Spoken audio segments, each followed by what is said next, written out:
Today, we're going to talk about something that people are really afraid of, and that's talking about how much their services are going to cost. And I want to give you one technique you can use that can really make this conversation go much more easily. Now, we've got a whole module we call the Psychology of Pricing and Payment that talks about 7 behavioral economics principles that you can use, but this is one that we find very powerful that's easily explainable in a video like this, and hopefully can help you quite a bit.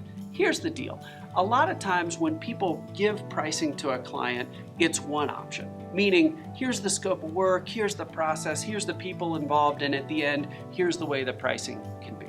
Here's how it can look.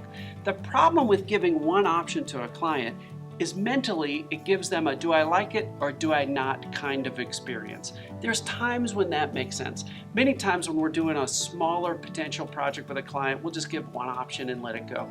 But here's a different way to accomplish the same idea that's a lot more effective. For bigger projects or for projects that you're still sort of figuring out what you want to do with the client, it can be really helpful to provide 3 options. And what we find when you provide 3 options of varying and typically increasing scope and value and typically increasing price is that develops a mental framework of which one's right for me on the buyer side. And that is much more powerful than do I like it or not, which is what you get with the one option scenario. When we advise our clients and we help them come up with 3 options for their clients, typically the way to do that is create a landscape document, usually a 1-pager, and you have a column for each of the options, and typically the lowest option is going to have the least amount of scope. Option 2 will have everything in option 1 plus something else. Option 3 will have everything in option 2 plus something else. That makes it really easy to write it up.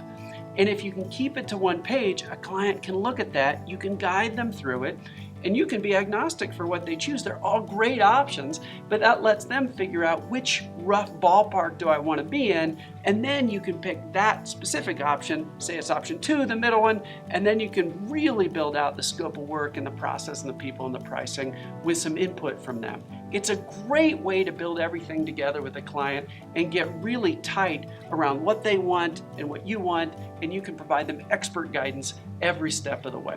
Here are 2 scenarios that you really might want to think about using this technique. The first one is when the deals are big. The bigger scope you have and the more people involved and the more complicated the process, the harder it is sometimes to move forward with a client because everybody's trying to dance around what they want. Well, providing 3 options to a client on 1 simple page a lot of times can get things unstuck and give you direction, and you fine-tune from there. So scenario 1 is where the scale is big and you just need to move forward, and this helps you point in a direction with the client. The second time you might want to use this technique are when the stakes are high, when you feel like you have to win this particular piece of work.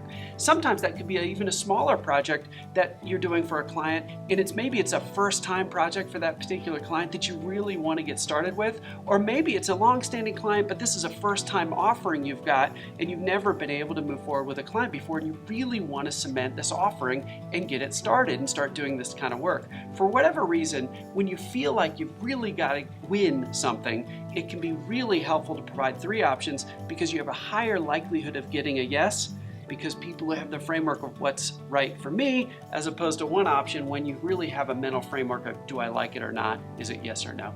Those 2 scenarios are perfect times to use the 3 option technique. As always, with these videos, we hope you find them valuable, and we hope they help you help your clients succeed. Well, that's it for today. Thank you so much for watching. For more content like this, check out my most recent video and be sure to like them so other people can find out about us, but make sure you subscribe. That's how you'll be automatically alerted to the great content that we put out. And if you want access to a comprehensive system for business development, then just buy my book, The Snowball System, at Amazon. The link is in the description below. Thanks again.